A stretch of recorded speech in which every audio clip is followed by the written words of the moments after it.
Okay, hi everyone. It's Nancy, the NP. What a hot day it was here in Connecticut. I could not come out here at all today and do this video because it was like 94 degrees. And sitting in the sun with one of my favorite hats. We're going to talk today about skin cancer. We already did one series, talked about actinic keratosis and basal cell carcinoma, where I sang you a Beatles song, and this is series 2, and we're going to talk about melanoma and squamous cell cancer.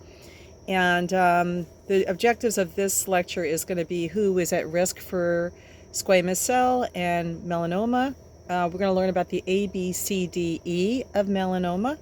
We're going to learn about how to check your skin for people of color and what you could do to prevent skin cancer. So let's get started. There's a lot of information here.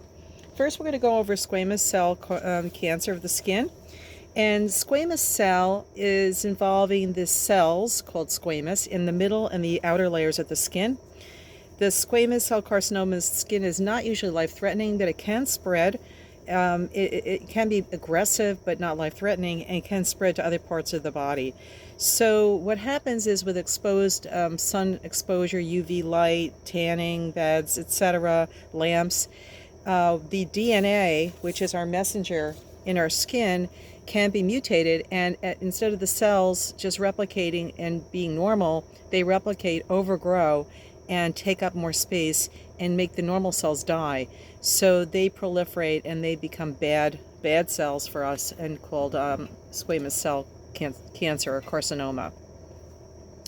So I'm going to be showing you some pictures of what it looks like. Some of the risk factors for developing squamous cell is people of any color skin, regardless of whether they're very dark or very light. But the people who have less pigment or less melanin, which is the color of our skin, that melanin makes our color dark or light. If we have light skin, we have less melanin. If we have very dark skin, we have a lot of melanin. The less you have of the melanin gives you less protection for sun and UV radiation, and can, of course, cause more risk for squamous cell. People with freckled faces, blonde hair, blue-eyed, light-skinned people and sunburn easily are very much at risk for developing squamous cell carcinoma.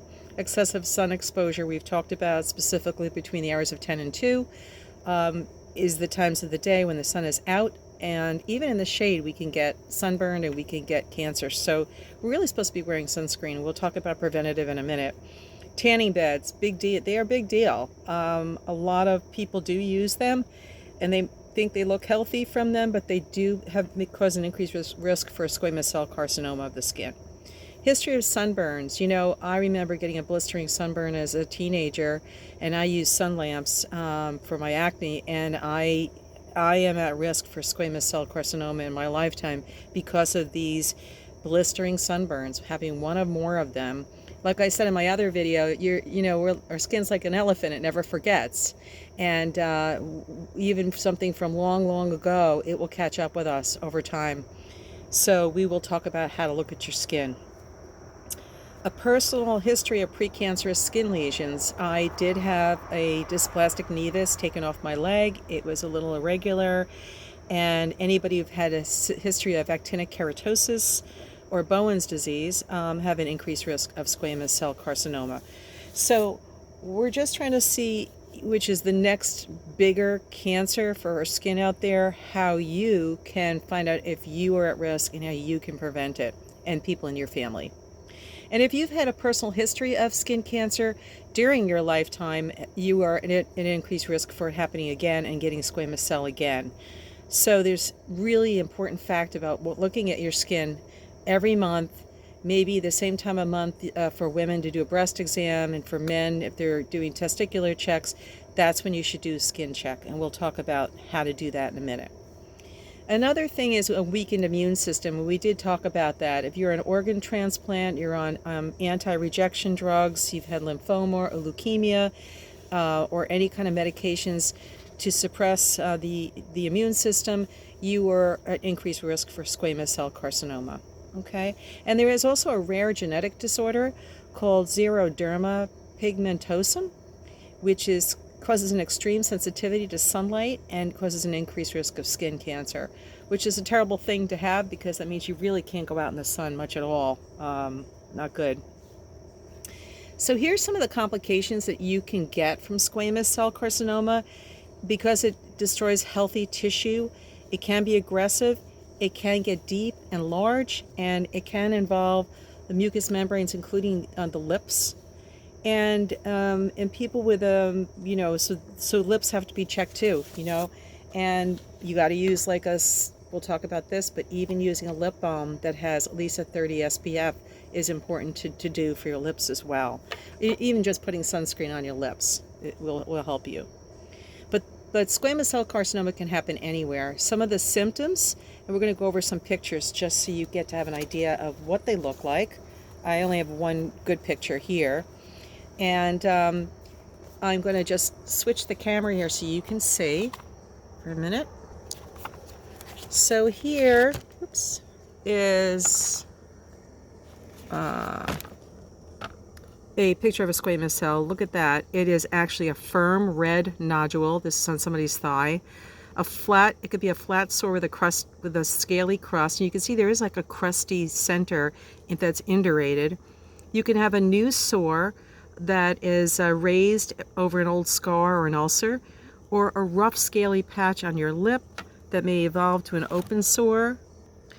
You can also have a red sore or rough patch inside of your mouth. So thinking about inside your mouth, we need to, when we brush our teeth, when we look at our lips, our cheeks, we should be really looking at the inside of our mouth as well. A raised red patch or wart-like sore on the anus or in the genitals. Holy cow, I didn't even think that you could actually get squamous cell on your genitals, but if that's the case, somebody needs to kind of be looking there. Hopefully if you get a colonoscopy, somebody's looking there. Well, they would. Anyway, you need to make an appointment if you have a scab or a sore that does not heal in 2 months and a flat patch of scaly skin that just won't go away. So that picture was important to show you. And I'm just going to share with you, it's like 7:15 in Connecticut right now. It's a really nice summer evening, and I have this beautiful tree in my backyard. I don't know if you could see it. Well, you can't see it as well, but every night it lights up, and it's just a beautiful tree, and this is about the time, and I think you're going to miss it, but I enjoy it here because it's so peaceful. We're going to now talk about melanoma. I know people have heard of melanoma. We know it's a scary word, and I'm going to share a story with you about my friend Jinx, who had melanoma. Someone I had taken care of her husband for many years, and she and I became good friends, and still are. And he had passed away, and she developed melanoma. So the thing about Jinx was she was young. Her husband wasn't sick yet, and he happened to notice something on her back, and he said, "You really should have this looked at. I don't know what it is." And he picked it, and it started to bleed and crust, and it got bigger and bigger. And then because she couldn't see it, she really didn't pay attention to it. And then one day her husband says, "You really got to have this looked at." And she did. And she found that she had stage 3 melanoma of the back that had actually spread. And she had to have surgery and chemotherapy for about a year. She lost her hair. It was a terrible time for her. And since then, she's had surgery on her nose. She's really has to stay out of the sun, and I'm going to show you some of the cool clothes that she's found out there that she wears. She moved to Texas, and we're going to show you some of this stuff. So thanks, Jinx, for doing this with me. So melanoma is the most dangerous type of skin cancer out there. If it's detected early, it is highly treatable. So that's the beauty of prevention and detection, and we got to be cautious about and careful about looking at ourselves. I mean, really look at yourself when you look in the mirror or on your skin. Okay, self-exams are key. If you are a dark-skinned person, you can get cancer, but it's just harder to find, unfortunately. If you have a barber or a hairdresser, ask them to tell you if they see anything in your scalp, behind your ear, on the top of your ear, anything on the back of your neck. Any of these odd-looking growths or areas, usually they see these things and they'll tell you that there's something there and you should have it looked at. And that's a great thing because you would never know what's on the back of your head. So fortunately, people of color have a decreased risk of skin cancer, but when they do get the cancer or they find that they have it, it's usually advanced, which is really, really bad to hear.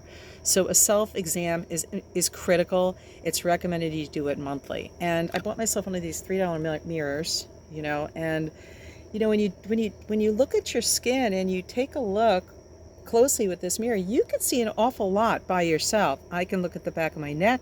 I could look at the back of my ears. If you don't have anybody around you, you could really look around. The other important thing we need to remember is you also have to look at the bottom of your feet and between your toes for melanoma. And it also can involve nails. Your nails can have actually long lines on them. And I'm going to show you some pictures, and it's going to floor you of what it looks like. Now, we know what normal skin looks like. It's when the skin, something's just not looking good and it's changing rapidly. It means SOS, we got to take care of this. So if you're a person of color, this is what you need to do and how to look at your skin. You look for a dark spot, any kind of growth, or a darker patch that is bleeding, okay? A sore that just won't heal, or it heals and then comes back. A sore that has a hard time healing, like it's over a scar. Or a patch of skin that is rough or dry, a dark line under or around a fingernail or toenail. Okay, so I'm going to show you that in a second. And you need to look closely at all these areas. Like we said, the bottom of the feet, the toenails. Nails are is part of our skin. And if you see a black line, it's definitely something that has to be looked at. Lower legs, back of your legs, the groin, the buttocks, inside your mouth, and also they said the palms of your hands. Amazing, huh? It's a place where the sun just usually, well, it shines, but you don't think of it tanning. It doesn't, but you can get melanoma there. All right, so let's look at some pictures because I think you really need to see how amazing this looks. Let's turn the camera around again. My papers are melting. It's really hot out here. So this is the side of a foot. You can see the person's of dark color skin, and this is as you can see right here, this is their arch of their foot, and this is the melanoma, and there's their heel, right here. So you could see that it's an unusual, pigmented area that's actually on the bottom of the foot. We should not have things on the bottom of our feet. So that's the first place you need to be looking. Let me show you a toenail. This is a toenail that has a black line in it. And as you could see, that is definitely been diagnosed as a melanoma of the nail. All right, and that's where the sun shines. People walk around in flip-flops type of thing. So very, very important if you see something like that, that you have it checked out. All right. Something else we should just talk about, that's people with skin that are Latino or Asians, they tend to get roundish, raised brown or black growths. So it's just something to think about because their skin's a little different than the Caucasian, and it's different than the African or the African American or black skin that we know too. So I also want to show you a picture of melanoma, but before I do, I want to go over the A, B, C, D, E of melanoma. Now, I'm going to be having some stuff on my Facebook page at facebook.com, Caregiver Success, that are handouts you can download. They're actually from the American Academy of Dermatology.org. And you can actually get brochures from your doctor's office like this that I talked about in my other video. Really, really nice. They tell you all about different types of cancers, what they look like, what to watch for. When you go to the dermatologist again, ask them for these so that you can get a better idea of what to look for on your skin. Really big. They also have these great little cards. It almost looks like a bookmarker. And on one side it says skin cancer, how to look in a long mirror, look under your arms, look at the soles of your feet, look at the back of your head, look using a mirror. This is a really nice card, and I got this from spotskincancer.org, and a lot of the doctor's offices will have them. The other cool thing is on the other side is what we were going to talk about, the A, B, C, D, E of melanoma. Now, let me show you the picture of the melanoma, and we'll go over the A, B, C, D, E's of it. I know I'm kind of going a little fast, but the only reason I'm doing that is because I want to get all this information into you. And you could slow it down and play it over if you want. So this is what a melanoma looks like. This is, of course, an enlarged, magnified view of it. Normally, if you look at a lesion or a patch on your body or mole, it should be symmetrical. So A for asymmetry. When you draw a line down the center of your mole, do you see that the two sides are equally the same? Or are they jagged? Are they irregular? So A is they don't look the same on both sides. B is border. The border of a normal mole is well defined, but if the border becomes fuzzy, ragged, or has blue edges, it's something to be suspicious, and this is exactly that, ragged and irregular. C, moles can be brown, black, or tan and be the full color of the mole. When the mole has different shades of the same color, okay, or splotches of different colors, it could be a melanoma. And you could see how that definitely describes this mole. D for diameter. Is the mole, when you take a pencil eraser, bigger than the diameter of a pencil eraser or less than 1/4 of an inch? If it's bigger than a pencil eraser, it should be checked out. And E is evolution. Is it evolving? Is the mole changing? Are you seeing it different every time you look at it? Is it getting red, scaly, bleeding, or oozing? Okay, so that's the A, B, C, D, E of melanoma. And it's really a great mnemonic because it helps you remember to say, okay, is it asymmetric? Are the borders irregular? Or is there more than one color? Is the diameter bigger than a pencil eraser? E, is it evolving? And look at how easy it is to remember that. And that's the one that can kill you, is melanoma. So you definitely want to remember that mnemonic. So I'm going to put on my Facebook page the American Academy of Dermatology.org site, where you can download some papers that I'm going to show you now, and also about the spotskincancer.org, okay? But before I do, I want to go over the prevention, because prevention is important. So we need to avoid the sun during the light hours, which is 10 to 4.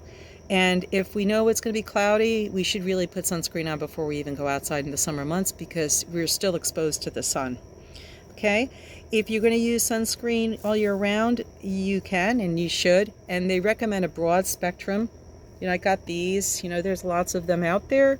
It has to be at least 30 SPF. And I like this because it's paraben free, because my skin's very sensitive and I get blotchy stuffs and itchy. So this one's really good. You know, there's lots of them, and they need to be at least 30 SPF.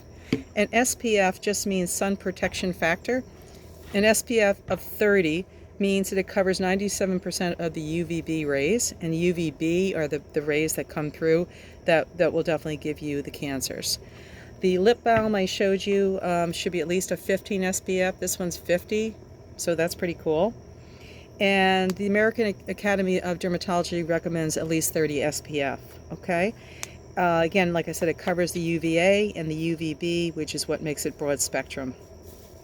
Wearing a great hat, something that covers your face, over your shoulders, over the back of your neck. Now they have great men's hats with the tails on the back, you know, safari hats. They look great, and they're comfortable, and they keep the sun off of you. Couple more things just real quick about this is it should be at least an 80-minute water resistant. And one thing you got to remember is it lasts for 80 minutes. You got to put it on before you go outside, 15 minutes before, in order for the sunscreen to absorb. And if you go into the water or you sweat, then you need to reapply it. Otherwise, you just washed off all your sunscreen, okay? The protective clothing, and I'm going to show you Jinx's picture here. You're going to love this. But, you know, when you think about it, any place where there's a reflection of the sun, that could be sand, that could be water, and that could be snow. So anybody can get sunburned, and you know that if you went skiing. You got to wear sunscreen on your face. All right, some kind of visor, broad brimmed hat is recommended. So take a look at these pictures. This is cool. This is Jinx. She's wearing some type of outfit that is UV protectant, 50 SPF on her, so it's long sleeved. You know, she had the melanoma on her back, so there's that. She wears the hat. She also had a Mohs on her nose, so she has this little clip. You can actually get these that are attached to your sunglasses, and you wear them. And she goes into the water pool, you know, every day. She could be outside because she needs to do that, but she also needs to protect her skin. Okay, so I just thought you'd like to see that. She told me that she got those things from. I will put on my site where, but if I can recall what she said, I will put on the site where she got that. But you know, if you went online for information about garments that you can wear that protect you from the sun, you will certainly find them. Okay, avoiding tanning beds, sun lamps we already know that that's the truth. Okay, and I just wanted to also show you that on my site already at Caregiver Success, I have on my Facebook, I have this all about the sunscreen protection. You could download this downloadable form, which you could see you can get from spotskincancer.org. I had this one about how to prevent skin cancer, and it tells you everything we just went over. Okay, same spot you can do. Go to that website. And then this one is actually a mole map. This is really cool. You can actually take a look at your body, mark the ones that look a little interesting, keep an eye on them, and then you could bring this to your dermatologist and show them the evolution and change. It shows you the A, B, C, D, E of melanoma. Okay, so I just wanted to make sure that you had all this information since we're now in the sun and we're enjoying all that, but we need to be safe so we can have a happy life. Okay, and check out my book, Caregiver Success. It's on my caregiversuccess.com site. It talks all about skincare and actually a lot of things. All right, so please take a look at that as well. And so from Nancy the MP, I hope this was helpful for you. Stay well until the next video.